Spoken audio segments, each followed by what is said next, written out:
Good news na muna tayo dahil eto na nga mga idol, fruit-bearing trees na ko itinanim ho sa daang kalikasan. Sa detalye ng balitang yan, makakasama natin idol, Maya. IFM News. Nagsama-sama ang kawani ng Bureau of Jail Management and Penology, Dagupan Male Dormitory sa Daang Kalikasan, Mga Taram upang makiisa sa selebrasyon ng Earth Day 2025. Ayon kay Community Relations Officer ng BJMP Dagupan, Jail Warden Edralyn Tomad, nasa 22 jail officers ang sama-samang nagtanim ng 95 kasoy seedlings sa kahabaan ng Daang Kalikasan.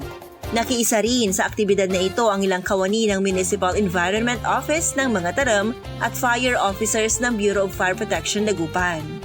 Ang aktibidad na ito ay nagpapakita na hindi lamang sa pagpapatupad ng kaayusan ng komunidad natatapos ang tungkulin ng naturang ahensya, kundi maging sa mga gawaing makakalikasan rin.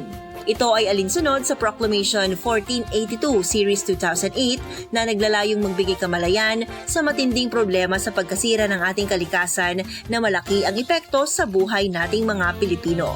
Yan ang ating good news. Ako po si Idol Maya Tatak, IFM.